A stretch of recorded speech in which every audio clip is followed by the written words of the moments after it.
Lunaku lwa leero tubadde n'olukiiko oba olukuŋŋaana lwe nayise nze nga acting executive director wa KCCA nayise mwami Dr. Ham Kigundu n'abakulembeze ab'enjawulo okuva mu kibuga kino nga mulimu chairman wa LC3 owekitiibwa Mayor wa LC3 owekitiibwa Salim Uhuru, RCC n'abakulembeze ab'enjawulo ab'eddiini abava mu kanisa ya St. Bali ku Ddembe. Tubaddewo n'abantu abamu abaafiirwa ku bintu byabwe abava mu katale k'Owino oba ke tuyita St. Bali ku Ddembe, n'abakulembeze ab'enjawulo okuva mu kitongole kya KCCA mwe muli ba director physical planning, ba director ba engineering n'abalala. Kyetubadde ekyatuyisizza olukiiko luno kwebuuza ku nsonga ezaaviirako amazzi amangi agayonoona ebintu by'abantu agava mu nkuba eyatonnya ku Lwomukaaga mu bitundu bino ebya St. Bali ku Ddembe.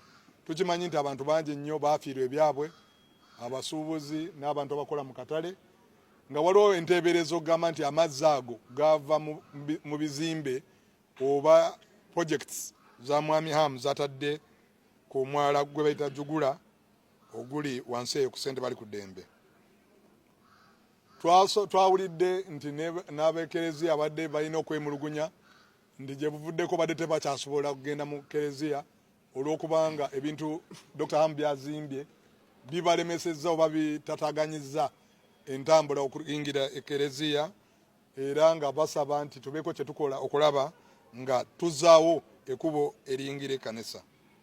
Wabaddewo okubuuza ebyebuuzibwa nti eyo drainage channel kiki ekireetedde obuzibu buno oba drainage channel, era nga beebuuza oba Ham ono Dr. Ham abadde alina permission oba olukusa okukola ebyo ebintu byazaakola ku mwalo ogwo.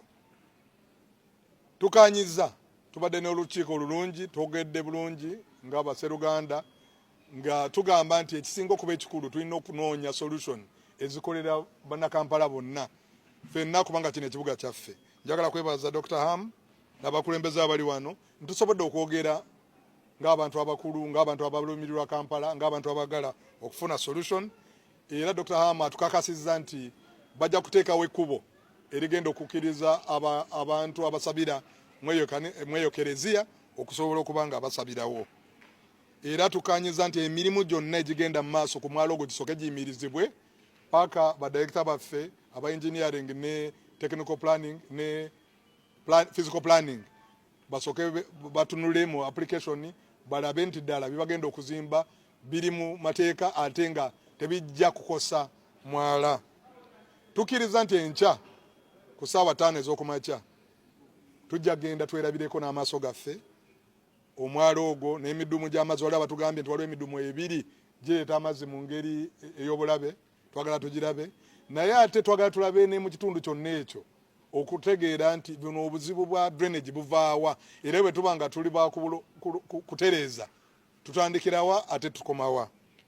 Njagala kwebaza abakulembeze abazze kubanga batuwadde amagezi n'ebirowoozo ebikulaakulanya bye tulowooza nti bwe tunaakwatagana ffenna awamu tujja kutereeza kino ekizibu.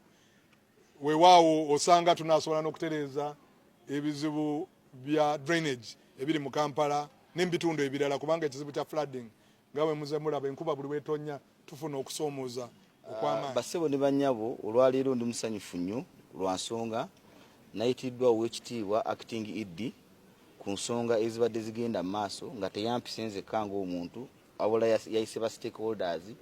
Mubaddemu n'obutategeeragana mu kyaki nti osanga Ham yaziba amakubo agagenda ku kyaki, mubadde mubiwulira nga mulimu n'ensonga endala ezigamba nti enkuba eyatonnya juzi amazzi ga flooding ne gagenda mu yino olw'ensonga oba olw'ebintu bye twali tuzimba awo, naye tutudde ne ba stakeholders bonna ne tukkaanya n'ekya pulaani nti osanga mu byazimba tebitambula mu mateeka, naye mbadde guided ate nga mukimanyi mwenna tewali ali waggulu w'amateeka kuba ekitongole kya KCC ekituwa olukusa okuzimba.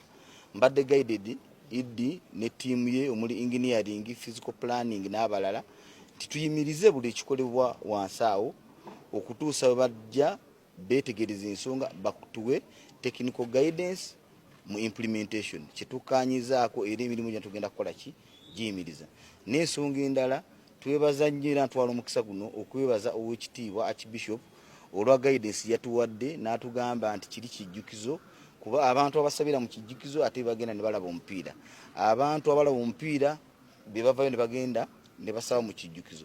Kati n'olw'ensonga eyo ate nga nze ndi musajja atya Katonda sikiwa nti mu ntya yange ya Katonda mutuufu nsobola okusiba ekkubo erigenda eri Mukama. Era twakkaanyiza nti tulina bye tulina okukola wammanga okulaba nti ekijjukizo kino kiri accessible at all cost. Omuntu yenna ayagala okusaba nga ayina eddembe okutambula obulungi paka watuuka gy'akola ki gy'alaga si bigere byokka wabula neki n'emmotoka. Kati tukkaanyiza ku nsonga zonna ezisinga ffe okuzimba tuyimiriza bakama baffe bano bajja kuba batugaidinga on way forward ekirungi twabadde tutaddemu submissions endala era tusuubira tujja kukwatagana tulabe nga Uganda tugikulaakulanyiza wamu. N'ensonga endala mwonna gye mumanyi nazimba ekisaawe kirabika bulungi nnyo munda. Ne ba inspector abajja okulambula ekisaawe kino bajja ne batugamba nti wadde ekisaawe munda kirabika bulungi naye ogenda munda amakuba agakutuusa mu kisaawe. In fact batugamba ebintu bibiri okusingira ddala.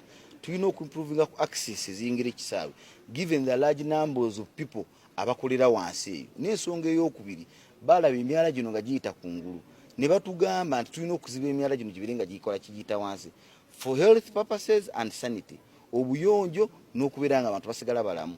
Kuba emyala mugiraba gibadde gikulukusa ne bannaffe abamu kati nga tulina okuziba emyala gino.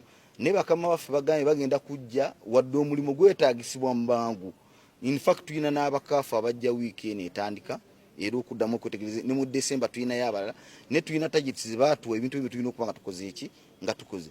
Naye nsuubira nga tulina guidance y'abakama baffe bano tugenda kikola mu budde ate tukole omulimu ogusinga okuba obulungi. Kujjako n'ekira kye tukkaanyiza nti ensonga ya flooding mu Owino mwenna mugimanyi ebadde ebbanga ddene ate sijja kwogera ku Owino yokka wabula n'ekisaawe kibadde kifulaadinga. Kati abakulu bano beeyamye ne batugamba tujja genda twetegereze emikutu gyonna egiri mu kitundu ekyo tulabe engeri gye tusobola okukwatagana okulaba nga tugitereeza. Nze nga Hamu Enterprise mpaddeyo n'obweyamu neŋŋamba nga omanyi nti aba State Council ebiseera ebisinga bakolera ku budget bayinza okuba nga tebali ready okuba nga biŋŋanga mu nsonga eyo. Tusobola okukwatagana n'ewamu nendaba kyensobola okutuula mu nsawo yange ne tulaba nga emikutu gyonna tugigogola wansi eyo okulw'obulungi bw'ekitundu n'enkola y'ekisaawe ekyo ekisuubira abantu okujja mu AFCON mbungi okulaba nga balaba empiira ate nga basanyukirawo.